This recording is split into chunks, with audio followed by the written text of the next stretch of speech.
meant solely as suggestion and should not be in any way construed as child-specific advice. Any choices you make in determining your child's treatment are completely at your own discretion.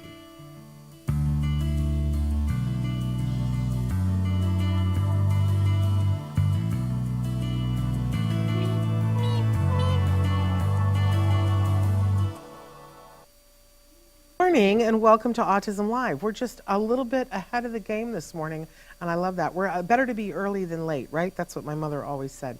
And when you're on time, you're late. That was the thing she said. I'm not so good at that. But thank you for joining us. We're live right now. It is Monday, January 27th. I am Shannon Penrod. I identify as a very proud pony. For those of you who don't know, that's a parent of a neurodiverse individual. Those are the words that my son has given me to describe my relationship to this community and his diagnosis. So I'm so excited to be here with you guys because we're continuing in our 2025 push for positivity. In the face of everything, we're going to stay positive, right? So today we're going to be talking about how to create a positive, collaborative relationship with your child's school. You know that I talk a lot with you guys about how to go into an IEP, what to ask for, what to push for, to advocate for your child, and I'm a very big fan of saying that you need to advocate for your child. But occasionally I will hear from somebody who works in a school who says, you know, you make it sound very adversarial, Shannon, and you don't need to make it sound so adversarial. So today we're going to focus on how do we positively build the relationship, because I've been the beneficiary of this. And I've seen whole communities be the beneficiary of this. So this is what we're going to talk about in just a second. But before we get there, I want to mention to you again that we're live right now on Facebook, YouTube, Twitter, and about a dozen other sites. Our fabulous Chris Desmond is going to show you some of the different ways that you can connect with us while I talk about it a little bit. We have a YouTube channel that is very robust and has been we have over 14 years of content that's there for you, that's free on YouTube if you want to watch and listen at the same time. Sometimes that's fun. We do create little PowerPoints and we show you stuff on the screen, and you can always make fun of my hair. I know my hair has been through some changes in the last 14 years, and I have crazy hair. Let's just admit it. Let's face it head on. I don't have a problem with it. I mean, I have lots of problems with it, but I don't have a problem with being... There was at a conference about, 3 years ago. It was after COVID. I was at a conference and somebody came up to me and said, oh my gosh, I'm so excited to meet you in person. I've been watching your videos since I was a student. It was great because the teacher, had us watch your jargon videos, and it was so informative. And of course, we all would get excited about it because there was the whole thing about your hair. And then they kind of froze. And I was like, what about my hair? And they were like, oh, I think I hear my mother calling me. And they wanted to get out of the conversation, but I wheedled it out of them that the part of how the professor got them to write about the things that we were talking about in the jargon was they had to describe my crazy hair. And because my hair is crazy, it's crazy today. And I thought, I could be offended by that, but, my hair is crazy. And if that helped those students to have a way, and the teacher to have a way to know that they watched it, it's all good. My hair served a purpose. So there we go. We're accepting as much as we can and being positive as much as we can, right? I said last week, it's the serenity prayer. Grant me the serenity to accept the things I cannot change, and the courage to change the things I can. I've tried to change my hair, and sometimes it's successful and sometimes not. So I'm accepting that sometimes it's not. A whole lot of other things I'm accepting too. So we're going to talk about that. But back to most of you are listening to us on podcasts. That's where the majority of our audience is. That's wonderful. We hope that we are robust enough in the language to share with you the things visually that are happening on the screen as well. We hope that you enjoy that. Now, when you listen in podcast, it is a free download, and that's wonderful, and I'm very proud that it has been free all along. It's not a membership. We're not asking for a donation. It's free. It does mean that you're going to get ads, and I hope that you embrace that. Every time that you hear the ad pop up, I hope you go, woohoo, I didn't have to pay for this because they paid for it. If that doesn't make you go woohoo and you're in the middle of something and it's frustrating for you, there is a way that you can pay for an ad-free version. It's $5 a month.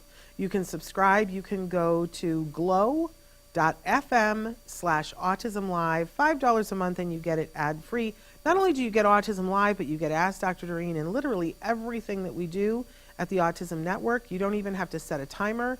If you subscribe on Glow and pay that $5 a month, every time we do a new show, it will automatically be in your inbox, and all you have to do is click it, and you're there ad-free. So that's available to you. But we really take great pride in being able to offer it to everyone for free. Also, you just listen and appreciate the ads. That's all that we ask of you. I'm trying to think if there's anything else on my agenda. I do want to say that a lot of you have been writing to us in fear, that you're concerned about what may happen with the Department of Education. I want you to know that we are keeping our eyes very firmly on that, and we will let you know when we feel that there is something. There was a lot of concern over the weekend that the White House official pages, government pages, the disabilities page is no longer there. We are waiting to see and hear a statement about, is that because it's being renovated, or is it gone? At this point in time, we don't know. But I guarantee you, when we know anything, we will share it with you, and we will take positive steps to be able to circumvent, to advocate for the people that we love on the spectrum. That's what we're about here on Autism Live. And that's what we're going to hold true to.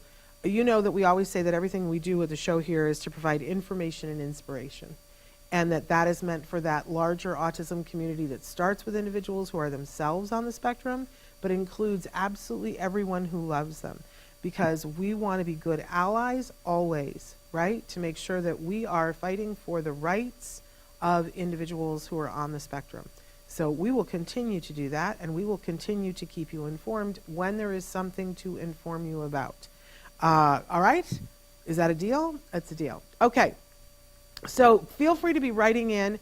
Now for this one, I know last week I didn't want to do the hurried version through. For this one, I'm going to go ahead and do that, Chris. I'm going to go through the 10, and then I'm going to go back and expound on each one of them. But I think it's worthwhile for those of you who are in a hurry. So these are the 10 tips to create a positive, collaborative relationship with your child's school. This is, by the way, this is regardless of if your child has an IEP, a 504, or, you know, your kiddo who's neurotypical. You want to build that positive, collaborative relationship. But I have to say, if your child has an IEP or a 504 or needs either of those, this stuff is no longer optional. It's critical. It's critical that you do these, I think, as many of these as you can possibly do to create that relationship so that you're working together, not constantly butting heads, because you're going to butt heads sometimes. Just saying. Okay, so let's take a look. Let's go through them really quickly. Number 1, attend PTA meetings. And I'll tell you later why that is absolutely critical. Number 2, you are going to volunteer at your child's school. And there are lots of things to talk about there, but it's super important that you volunteer at some point. Number 3, you are going to ask and then donate to your child's classroom, but ask them what they need first. Donating things they don't need, not helpful. Number 4, ask how the teacher would like to communicate with you. I know you have a preference, but let's find out what their preference is. Number 5, we're going to communicate our expectations. All right, it gets a little sticky there. We're going to talk about this in a minute, but it's absolutely key.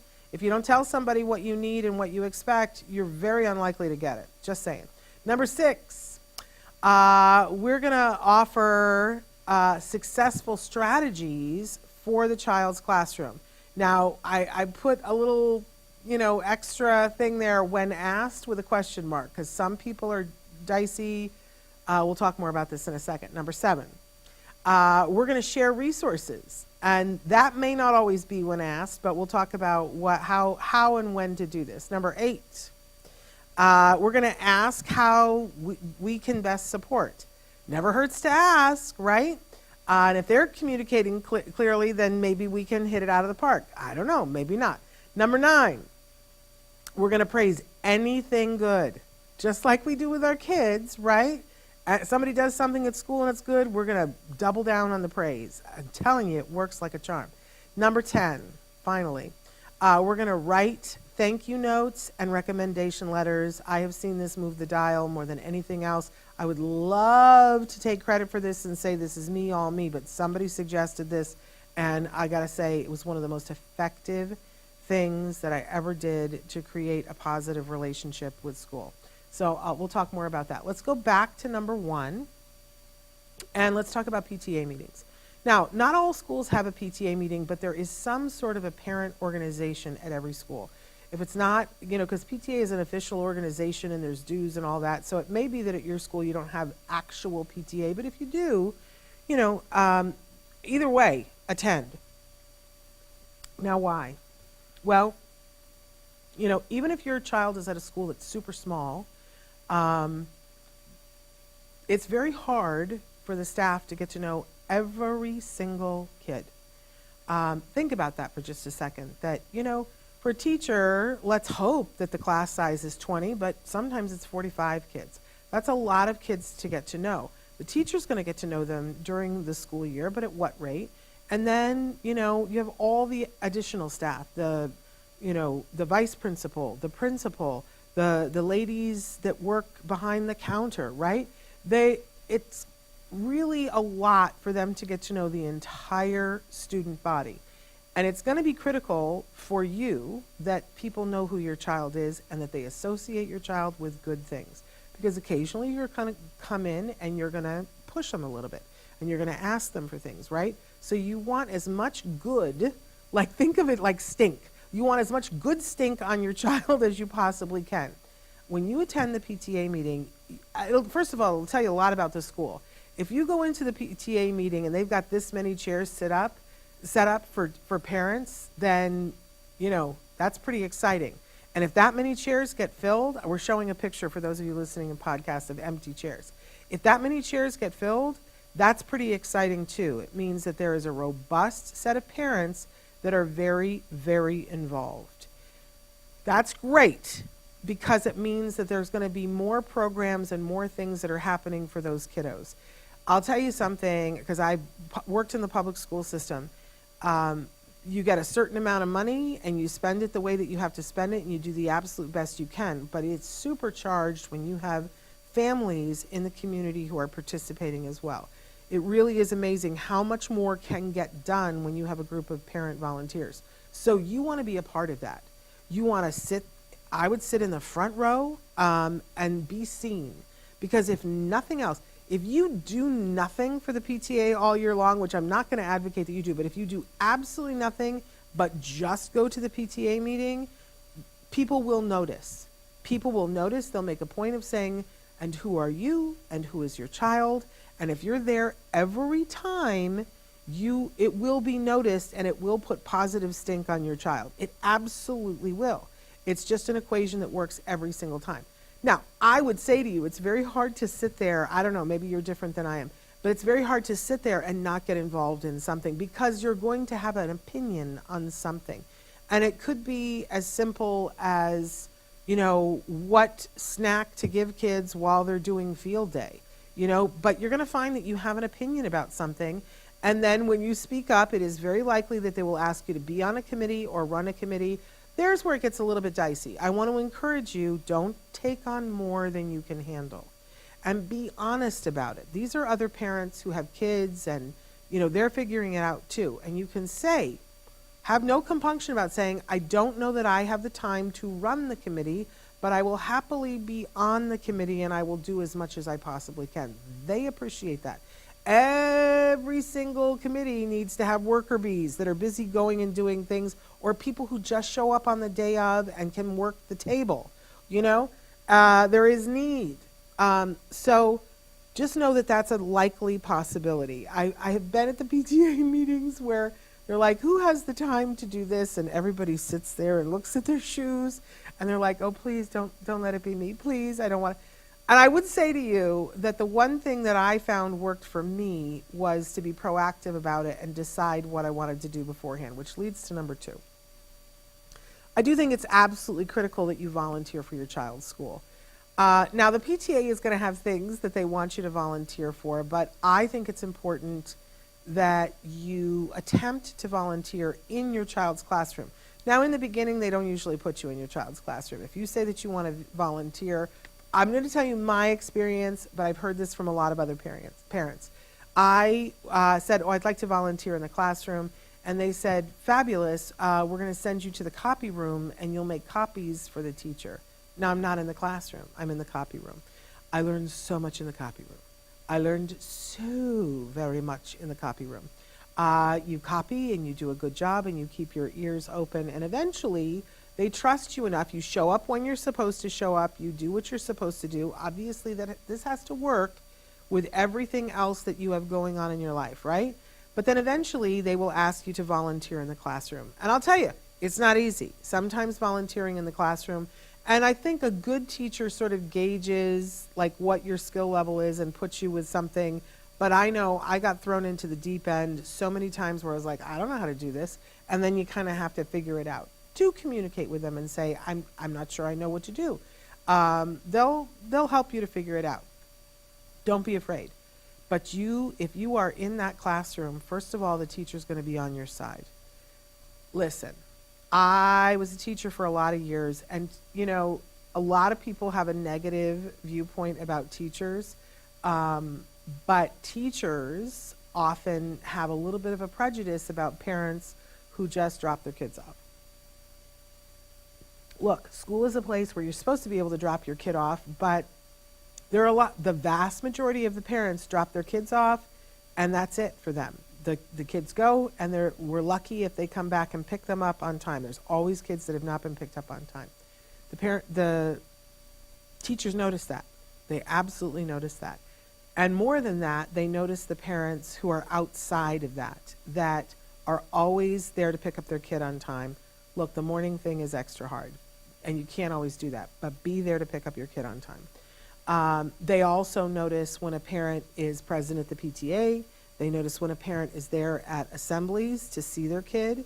They notice when the parent asks, can I participate? Can I be involved in the classroom? It may just be that you do holidays. And I think that's a good place to start, right? We have Valentine's Day coming up. It's a perfect time to ask anything other than if your child is going to junior high and changing classes and they're not in a central classroom. That's a little hard because they're really not doing but there might be a Valentine's Day dance. Volunteer. Oh, you will learn things. Not necessarily things you want to learn, but you'll learn things, right? But volunteer. Ask, though, if it's anything younger than junior high or if it's a solidified class, ask, can I volunteer? Are you doing something for Valentine's Day? Can I help in any way? Great way to get in the door. We do this for so many reasons, right? We're putting that good stink on your child that you're a parent who cares, that you care about where your child is, and that you're willing to invest in more than just your child. I don't know why that's such a big deal, but it is to teachers. And it is to the principals and everybody down the line. You will see that your IEP will go differently if you volunteer at school. It just is a thing. It's just an equation, and I guarantee you it's a trick that works. So, and they will be much more willing to listen to everything else that I'm going to tell you to be conversing with them about if you are somebody who is putting your mouth where your mouth, where, all the things you're saying, your mouth where your money is what I wanted to say. And if you're physically willing to be there and help and support, it does make a difference. Now, for me, I went to the PTA meetings at my son's school, and it was being run by a woman that she was on like her fifth child, and that she'd been the PTA president for pretty much forever, and she was really jaded. The chairs were not full.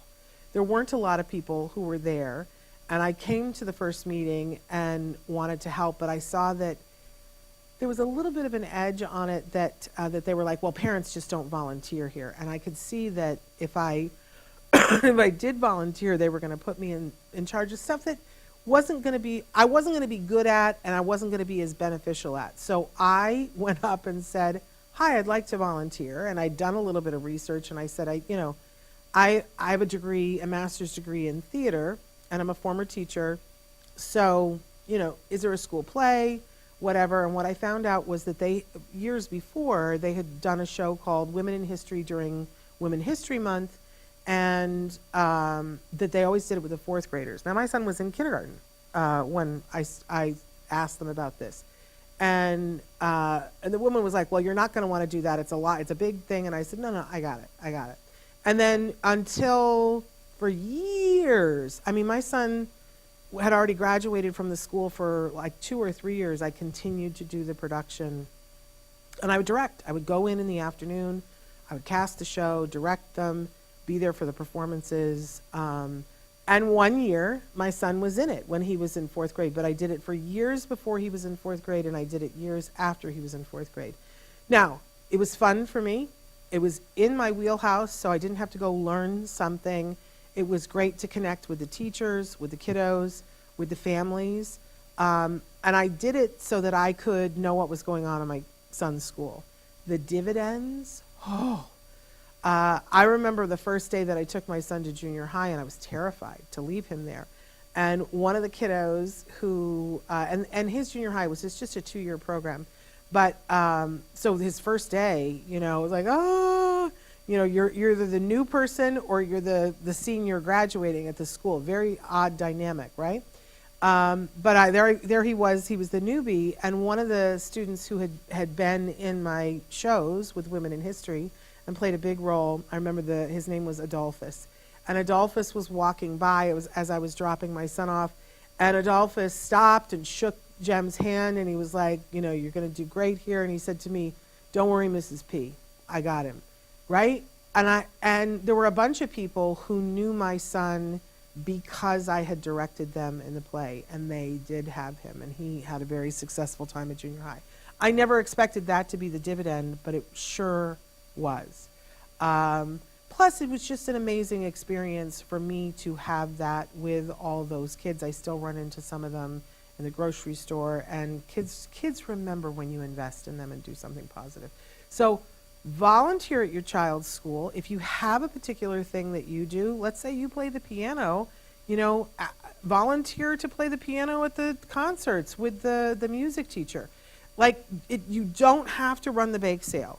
But if you're great at the bake sale, run the bake sale. But think about what would be a good investment in time with your talents. What would you enjoy doing? And see if you can wheedle that. A lot of times you can, and it's a very powerful thing. If maybe, this year you go and you watch and you see, but you see that there's an event that you particularly like, maybe the Halloween party or something, an activity that the school has. But chances are that the parent that is running that activity now, their kid is about to graduate from the program, and then they'll need somebody to take the place. So volunteer at the level that you can, but don't take the whole thing on. Don't become the PTA president until you have the rest of your life figured out, right? That's not, usually there's somebody who really enjoys that, who's doing that. But be a sidekick. Help out in the way that you can. It will make a difference in your child's program. Let's go on to number 3. Okay. With the budgets the way they are, it's very rampant throughout the United States that teachers are having to buy their school supplies out of their own paycheck, and they don't get paid that much. Let's be really honest about that. But I have been a teacher in a classroom where my kids didn't have stuff, and it's that much harder to teach. So you do it because you care, and you do it because what else are you going to do? I had, in a classroom that I was in, we had no books. And it was horrifying to me. So I had to create a way, and I was Xeroxing stuff. I was at Kinko's over the weekend making my kids books out of Xerox material, which I'm sure violated every copyright law under the sun, but my kids needed to learn. It was a requirement that they read and write, and they didn't have books. A lot of classrooms, they don't have pencils. And I'll tell you, when in some places, when your kids are going back to school, your teachers will make a list of here's what your child needs to have, and then they'll have an additional thing where they say, and here's what we like to have donated to the classroom. I love this. Not every place has this, But I say start at the open house. The first time you have an opportunity to meet your child's teacher, say, what kind of classroom donations do you prefer or like? Most of the places where my son was teaching, they would say, I can never have enough tissue. That the school just would give them like one little tiny box, not even, as big as this, for the year, for 45 kids, and, it's cold and flu. Whoo! Benefit you, benefit your child, benefit the teacher if you donate. And, you go to a big box store like Costco or something like that, and you get like 12 boxes. It's only going to last them a month and a half, I'm telling you. You can't give them too much tissue. But maybe, the parents have already covered that in your class. This is why you ask. What would you like? What do you like donated to your classroom? I guarantee you ask that question and your stock goes up right that minute. And the I keep calling it stink, but the happiness stink around your child, up, right? Because now the teacher goes, oh, this is a parent who gets it. And they sigh a little bit of a relief that they're not completely alone in this. Honestly, and they will talk about it in the staff lounge. Oh, I've got a parent who's so amazing. It gets talked about, you guys. So ask what they would like donated and do your best. Don't break your bank, right? To help them to get that. You can start small. If it's that you donate one box of Kleenex, they will appreciate that immensely. But one box of Kleenex at, the regular grocery store, sometimes it's like half of what it would be for 6 boxes at Costco. So if you can, get the bulk because they're going to need it. Same thing with the pencils. And sometimes there's just a really weird ask, but it's powerful to know, and it may be something that you can help fundraise towards. Now, I want to talk about Fullerton for just a minute.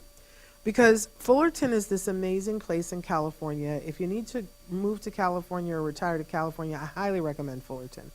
It's adjacent to Disneyland, so it's 10 minutes from Disneyland, but it's not in Disneyland proper. And it's a college town, and there are a group of people that are there that have created this organization called Fullerton Cares.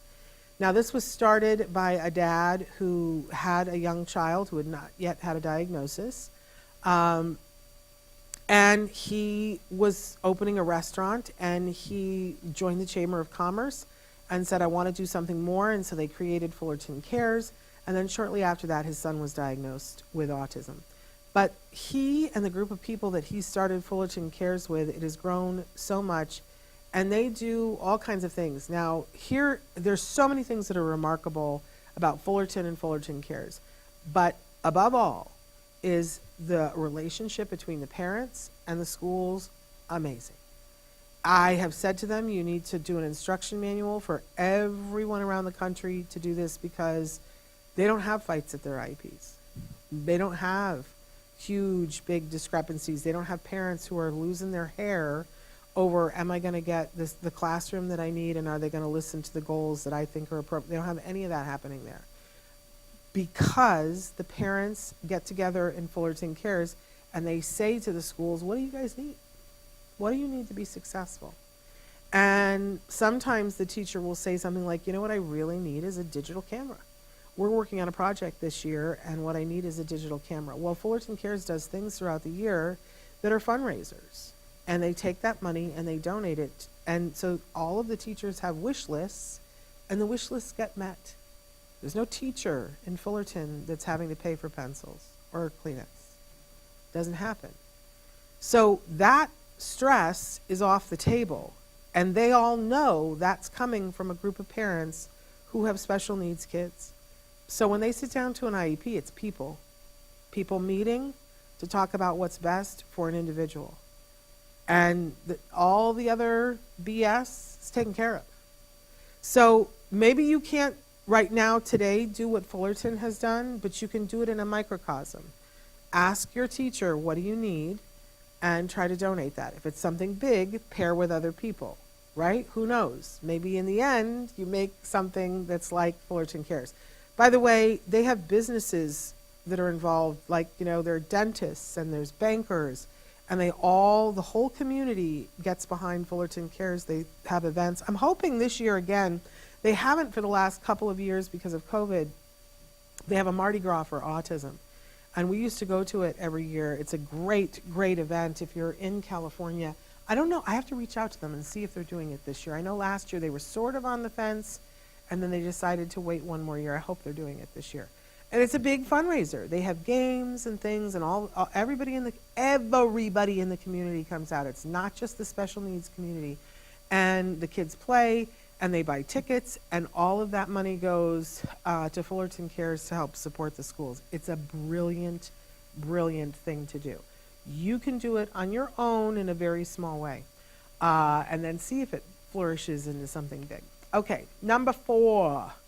Ask how the teacher would like to communicate with you. You need a communication log or something that goes back and forth, perhaps not every day, but certainly every week. You need a way to be able to communicate with the teacher and to have the teacher communicate with you. So ask, what is their preferred method of communication? Now, I would love it if this went the other way.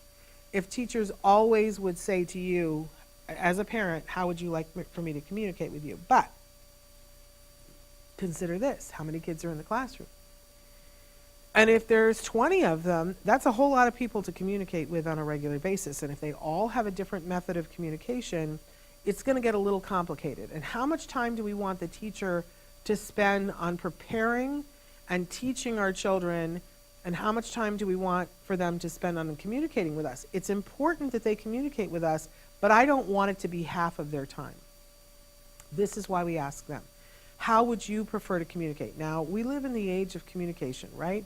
I have been with so many different teachers who have so many different methods, and I really don't care as long as there is a method and I know how to use it and how to rely upon it. So you may feel differently, but I think it's at least worthwhile to ask the teacher, how would you like to communicate with me? It's positive assumptive. It assumes that the teacher wants to communicate with you, which I think is half the battle, right? There are some teachers who don't want to communicate at all, but they know they have to. There are things that schools subscribe to that are apps where you get a message about, there were years that I would know exactly what my son's homework was, and other years when I wouldn't, right? But I always would ask, how would you like for me to communicate with you? There are teachers who will say, you can communicate with me, or I'm going to send home a note.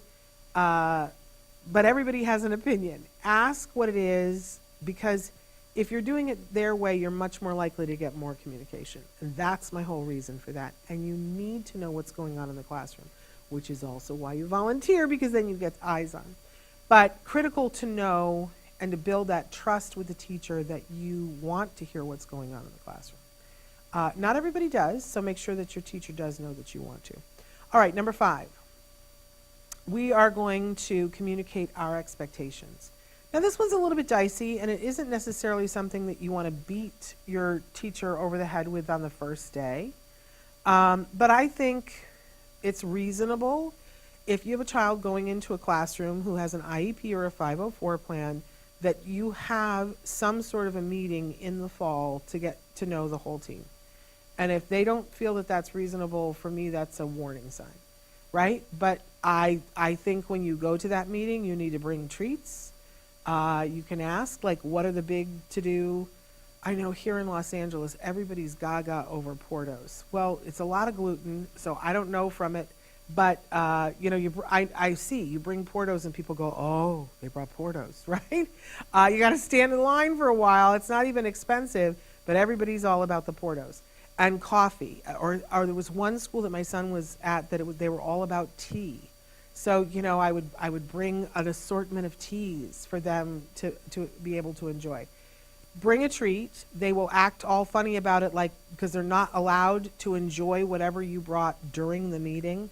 And I would always make a big deal about, I know you're not supposed to, but I'm waiving that. They still wouldn't, but they would grab it afterwards like they were starved people.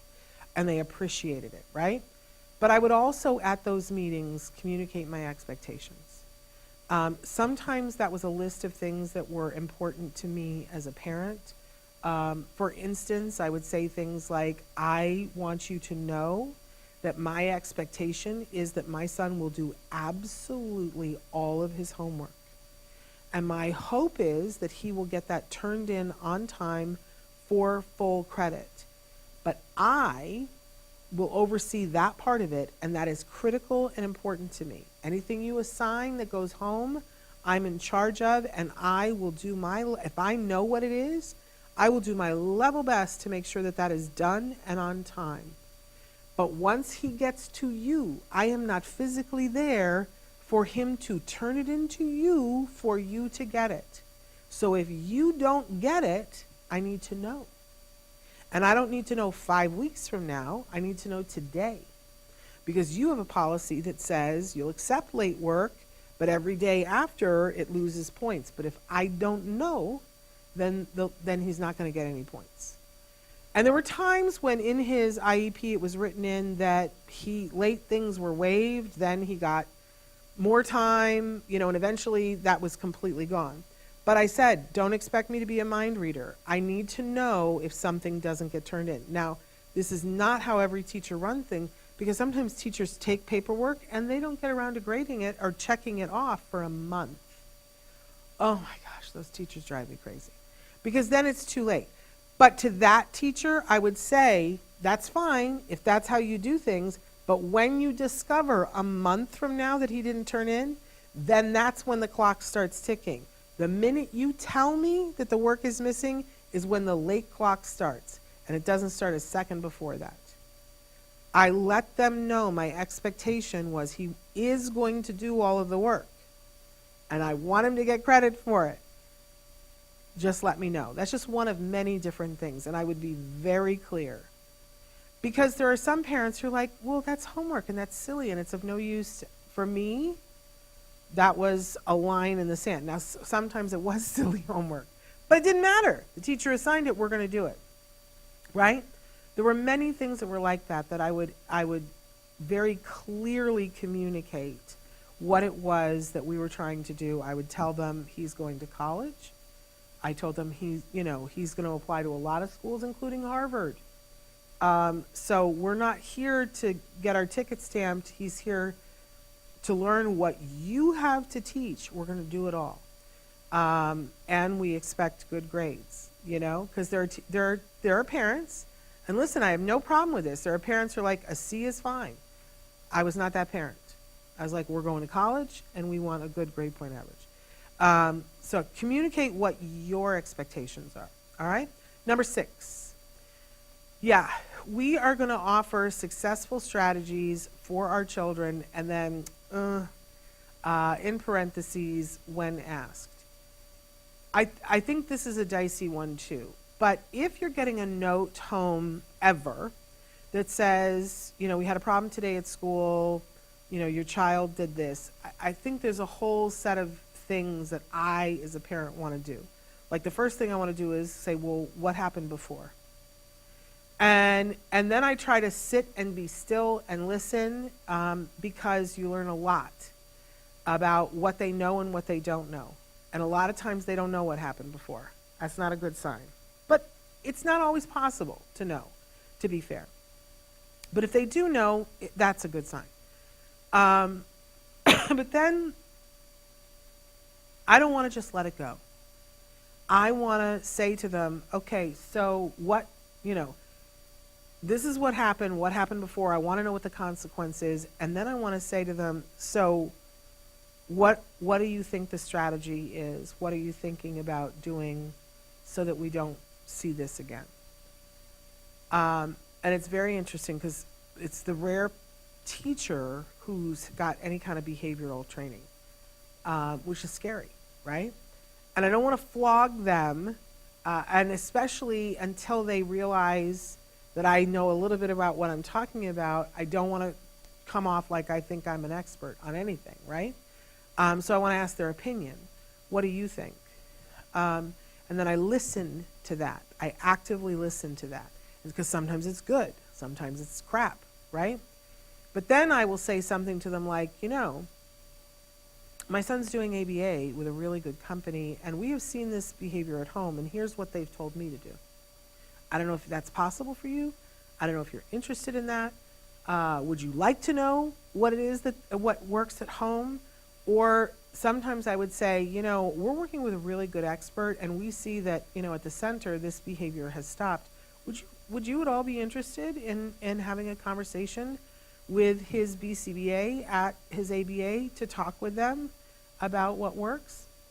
Would that be of interest to you? And what you'll find is that there will be some teachers who are like, yes, please, I would like to, because not only will it help them with your child, but it will help them with everybody. And good teachers are people who like learning.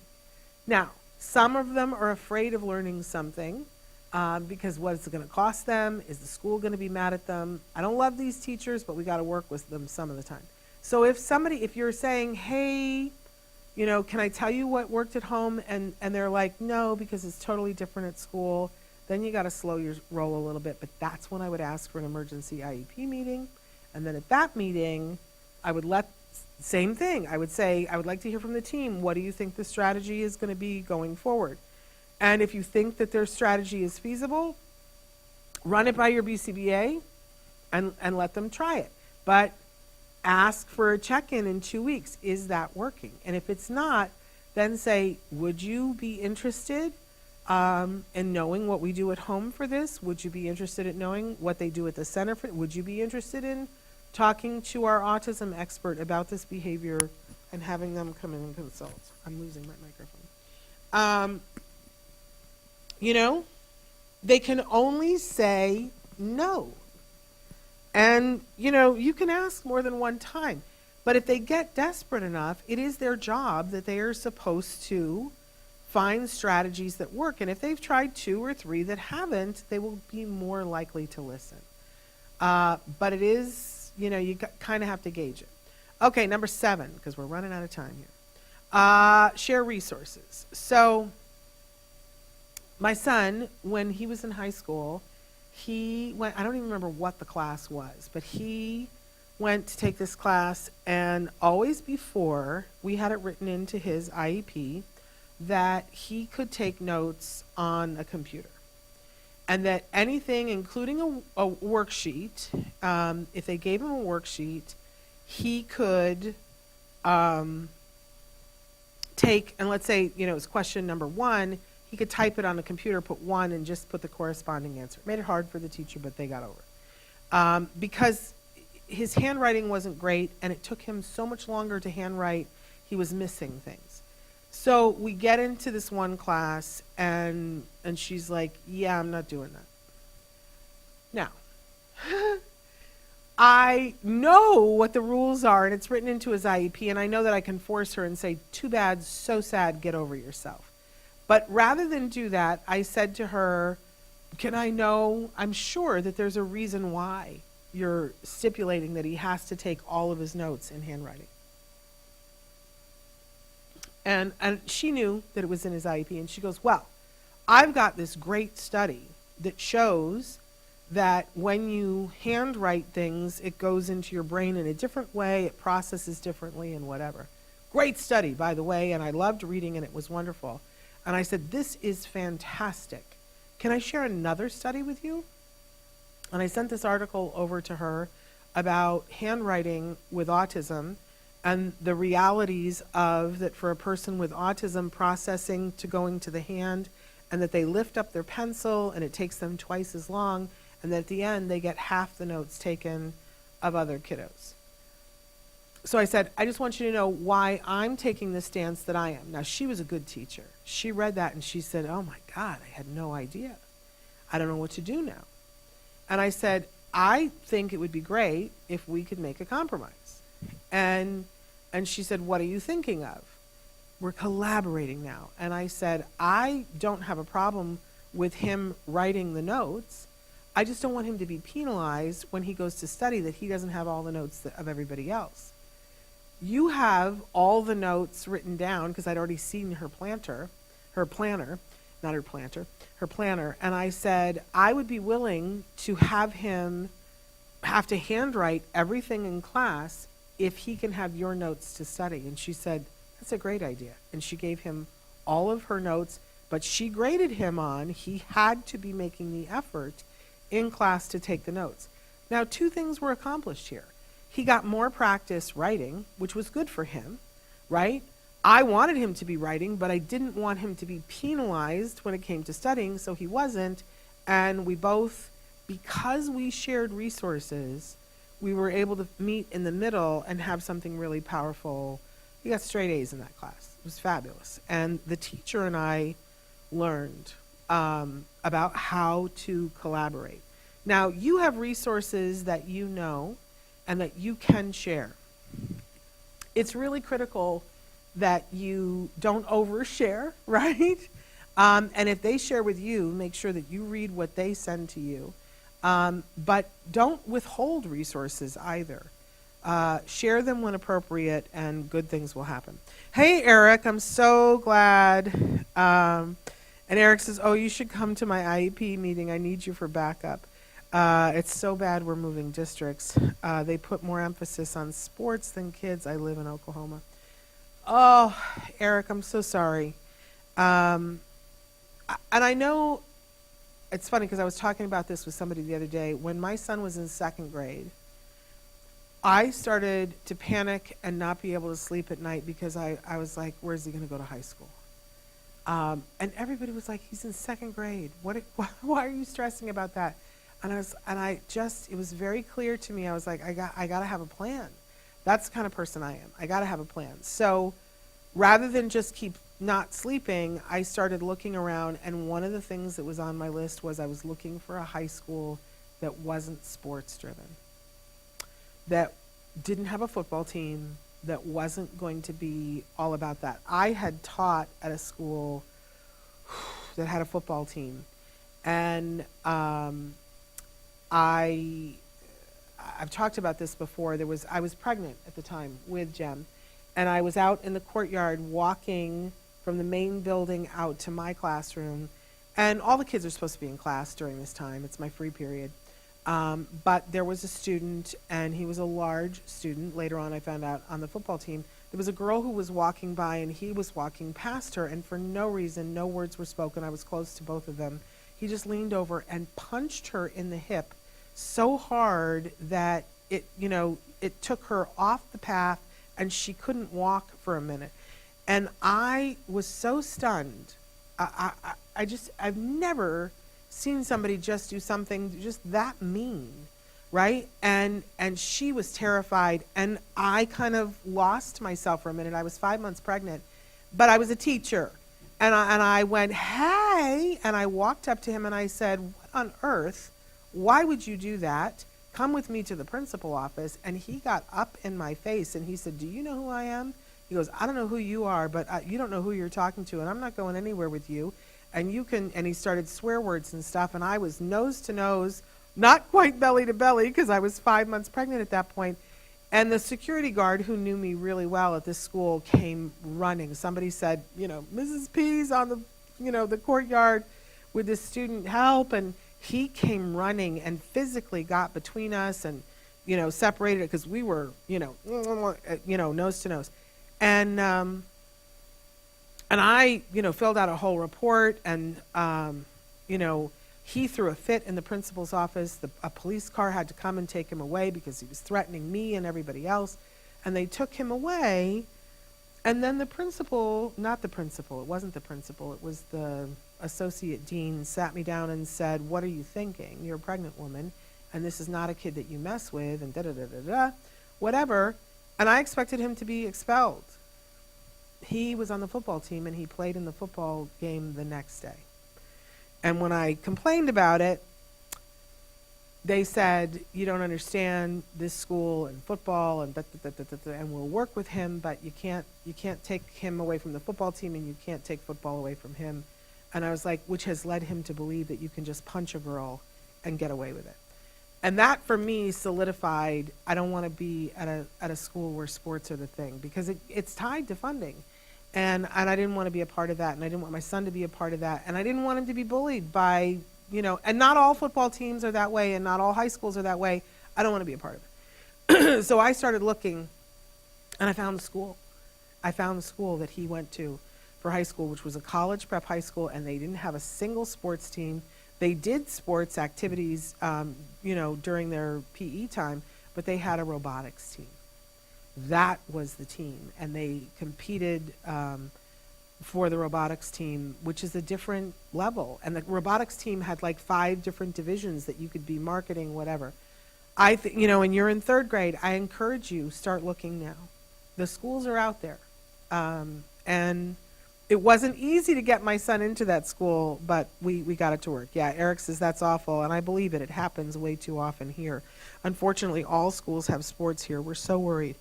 Take a look, because you might have a charter school, and I have seen parents start a school.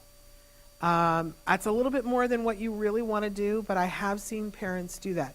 And I've seen parents take their kids out and do homeschooling. We're hoping to have Kobe Bird on the show in February. And I know Kobe was bullied so badly in school that there was no choice. And his mom says, and Kobe says, not that anybody would wish for what happened to him, but there was no choice. It was clear he was not going to school, that he was going to be homeschooled. And what a successful outcome that was, So you will find your way. You will find your way. But I agree, the sports thing, there's a mentality, and I get it, that being on a team is a critical skill to teach kids. And rooting for a team, critical. That's why I like the robotics thing. Totally, totally different. And I encourage you all to look for a robotics program. They start in kindergarten, and they're in schools and they're in libraries. Look for a robotics program. It's a really good thing. But I'm sorry you're having a tough time, and I'm proud of you that you're deciding to look elsewhere right now, because sometimes with a school, if the school won't collaborate with you, sometimes it's better to just say, then we're moving. I stayed when our landlord died, and he had not been paying his mortgage, so we were evicted because of that, even though we were paying our rent, out of our apartment. And I was having trouble finding an apartment in the district where we were, and I was moving heaven and earth to stay because I was someplace where I had made inroads and we were working collaboratively. It's hard. It's really hard what you're willing to do for your kiddos for them to be at the right school. I have a great faith, though, Eric, that you're going to figure it out. And when you do, it will be powerful. Let's go on to number 8. So ask how you can be the best support. I had a parent the other day ask me if I thought they would be allowed in the classroom to be their child's aide. I think that's a really extreme circumstance, but I've seen schools agree to it. I have seen schools say, we need you to be on campus and be here and drop in once a day into the child's classroom. But if you ask the question, it's interesting what you will hear back. And you will also notice that if you ask the question, how can I be the best support to what you're trying to do here at this school, not just with my child, but also with my child, that it's kind of stunning, their response, because they're not used to being asked that question. I think it's a worthwhile question. Number 9, praise anything good. Oh my goodness. This is so critical, that if you think about who are the people who work at schools, I don't know anyone who has ever gotten into teaching or working in a school going, oh, that's some real money. I'm going to be successful doing that, and I'm going to, get rich doing that. I don't know anybody ever who thought that. You wouldn't do that. If you wanted to be rich, you would not be a teacher or work in a school. Even if you look at what principals make compared to what people with that much schooling make, it's crazy, the disparity. So you got to know that they're not there. Yes, have I met people who went into teaching because they're like, I want summers off? I have met those people, right? But they don't last long. They might last 1 or 2 years before they go, oh, this is some hard work, right? If you are not gratified by teaching people, you don't make it for the long haul. I will say that some of those people go very quickly from being teachers to being administrators. right? But for the most part, anybody who's a teacher and been teaching for more than 2 years, they are there in that classroom because they have a passion for teaching. And I'll tell you what they appreciate more than anything else is praise, because it can be a thankless job. So anything that you see that's good, and I mean this with the administrators too. You see an administrator who's done something good, oh, you pile on that praise. You say thank you. You tell them how much it's appreciated. And you will see them preen like peacocks because they love it. They absolutely love it. So take the time, praise them for a job well done. I would especially do this during IEP meetings. You guys know I would go into an IEP meeting and I come in with a letter that's ready. And in the letter, one of the first things I do is I do all the praise. I say, I want to thank Mrs. Williams for her amazing support. This has been wonderful. And I read it right off the letter, right? And what's funny is, you got a room full of people and, you thank 3 of them and say how superlative they are. And everybody's like, oh, am I next? And then you don't say them because they didn't earn the praise. And you see people going, oh, well, she praises people and publicly when, how come I didn't get the praise? And they work a little harder, right? It's not a bad thing. Rather than calling somebody out and saying, and you have not been helpful and supportive, no. You heap the praise on the people who were and show them that's what I will praise.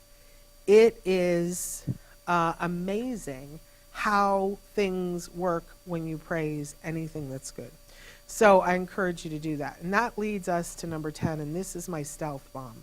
This is the one I wish I could take credit for and say, I invented this. I did not. I don't remember who it was who suggested this to me, but it is the single most powerful gift I can give you, and that is to write thank you notes and recommendation letters. So at the end of the school year, but if you need it, you can do it before the end of the school year, but certainly at the end of the school year, rather than give a gift, rather than give a gift card, rather than give, bath salts or whatever, the gift that I started giving and always have given since is for somebody who has been wonderful. If somebody's been okay, I write a nice little note, right, and say, thank you for having my son in your classroom. We appreciated your time and energy, right? Very nondescript, but I thank you note, right? But if somebody has done really good work, and boy, I've been so lucky to have, and the more of these I wrote, the more of them I got, let's be honest, I write a letter of recommendation. And I say, to whom it may concern, my son was in, Mr. Phelps' class this year, and Mr. Phelps was amazing, and blah, blah, blah, blah, blah, blah, blah, blah. And, my child is on the spectrum, and, I was so amazed by this, that, whatever. And then I sign it, and I give my phone number and say, if you have any questions, please feel free to reach out to me. It's a letter of recommendation. And I give that to them with a note that says, I have also given a copy of this letter to your principal and asked for it to be made a part of your permanent file. Oh, currency. I have had teachers say to me, do you know I got a promotion because you wrote that letter? This is some serious business. A promotion that is substantially much more money than the $5 Starbucks card or the $10 Starbucks card, right?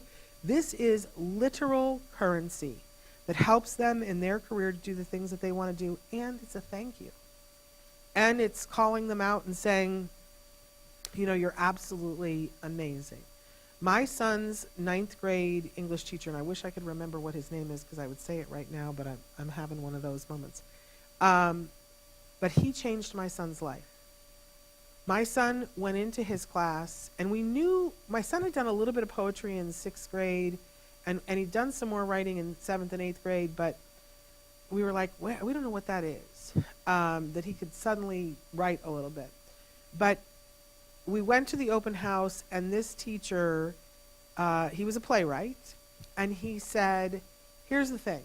I want them to learn grammar, and I want them to learn all the mechanics, but that stuff is all over here. And then there's just being able to write your ideas and say what your viewpoint is, and that's front and center for me. So he would say, my policy is that they can do as many rewrites as they need to get an A. They can absolutely get an A in my class if they just keep doing the rewrites. But I want them to verbally vomit on the page and get something on the page, and then once they have the idea, then we can go, then in the rewrites they can fix the commas and the periods and all the other stuff. But let's get them expressing themselves on the page. That gave my son permission to write. And as I've said before, my son tells me all the time, he says, Mom, I'm a writer in my soul. I got something to say, and it's different than what other people have to say. Man, can you imagine if we never got to that? I could just weep. But that teacher allowed him the space. He didn't give him a pass on the comments, but he said, we'll do that later. Write what you want to write, and then we'll catch up with all the grammar and the whatever. Just amazing. Just amazing. So the letter that I wrote him, and he said to me, he said, that's the letter of a lifetime. And I said, that's what I meant it to be. And, you know, a very, very important thing to do for people. Here's the other thing. You write those letter of recommendations and it gets out. Oh, you don't think they talk about that in the staff room? Oh, they certainly do. And I know when I started doing this, my son was, I think it was when he left second grade. And I always say to go to the open house at the end of the year, the back to school night where they show all the projects they've been working on. Go to the first session for your child, wax poetic over your child and their teacher. But for the second one, because they always have a second session for people who have more than one kid, go to the next grade level up and meet all the teachers. And you can tell they've already talked in the staff room about you and your kid. And I remember going, there was one teacher that they were talking about that they really, really, really wanted Jem to go to her classroom. And I went and I met her. And I remember sticking my hand out to meet her, and I said, hi, you know, I'm Jem's mom. And she was like, yeah, hi. And I went, oh, she's not thrilled about him being in the classroom. She sees me as a bunch of work and him as a bunch of work. This is never going to work. But so then I went and paid really good attention in the other classrooms and found the teacher. So that when we went to the next IEP meeting, and I was like, yeah, you know, I don't think that one teacher, I don't think that's going to work out. I'll tell you who I would really love to see him with. And of course, they won't let you request a teacher. But if you're somebody who's putting pressure and there and volunteering, I said, I'll tell you, I think it's going to be a good match. I wish you would talk to so-and-so about him being in her classroom. And they were like, really? And I said, yeah, I think that would be a good match. I think she and I would be a good match. I think he would be a good match. And then suddenly he was in her classroom. You know what I'm saying? But that teacher had shared with me at one point, she was like, I saw that letter you wrote for, and she was like, I love somebody who appreciates what I'm doing in the classroom. She was going to do everything during that year because she was looking forward to the letter. She was expecting a letter, wanted a letter, and boy, she got a letter. You know what I'm saying? So it's powerful. It's free.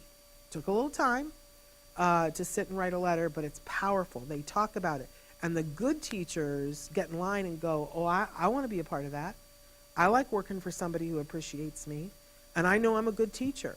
So you know you're in the right group of people, and they will talk about it. So these are my 10 tips. This is how we work towards collaboration.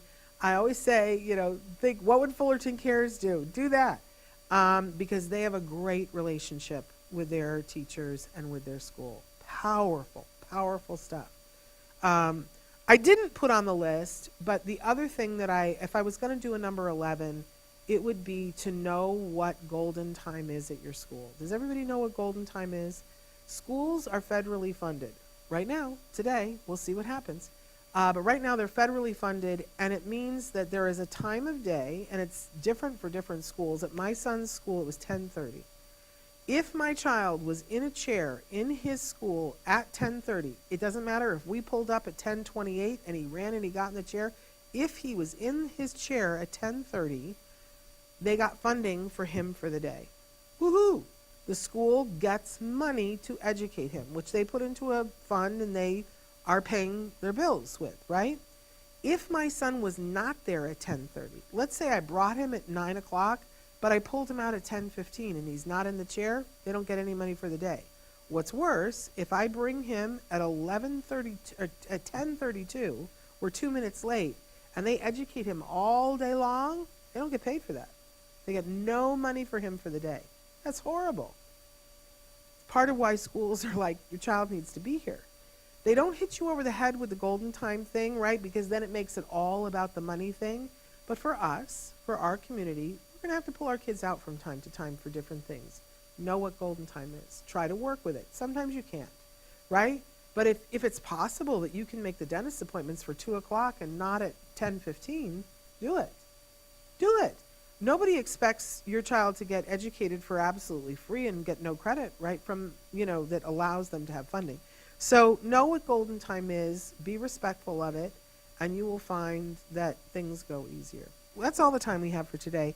But I hope that something resonated with you, because we can have positive, collaborative relationships with our schools. When you see that everything fails, it is the time to look at another school. You can sue, and I listen. I believe it's worthwhile to push schools legally to give you what they're entitled to. But sometimes when they make it absolutely clear that they're not going to see your child as an individual, it's better to put your time and energy into a different school. It's true. I know it's like letting them get away with it, but you can't. It's the whole thing about don't fight a land war in Asia. You have enough to deal with. It doesn't have to be your responsibility to change the school's mind. Somebody sometime will sue them 68 ways from Sunday, and they will have to rethink what they do. That doesn't have to be you. Prioritize for yourself what's important for your child and do what you can.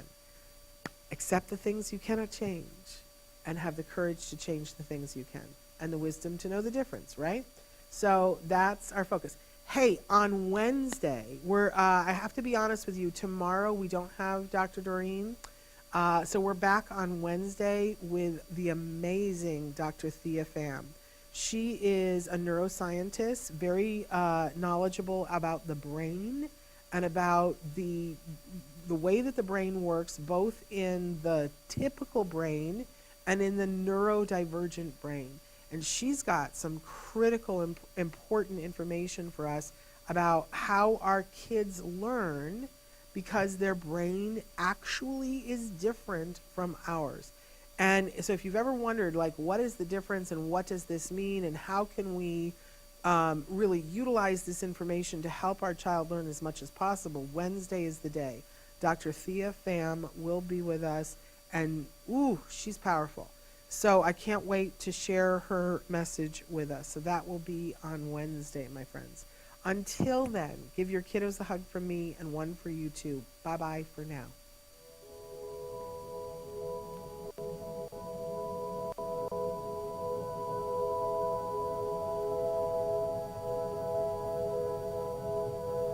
If you found anything helpful in this video, please give us a like. In fact, make sure that you smash that subscribe button on YouTube and give us a like on Facebook. You can also follow us on Twitter and on Instagram for important updates. And please download our free podcast wherever you get your podcasts. Thank you so much. See you next time.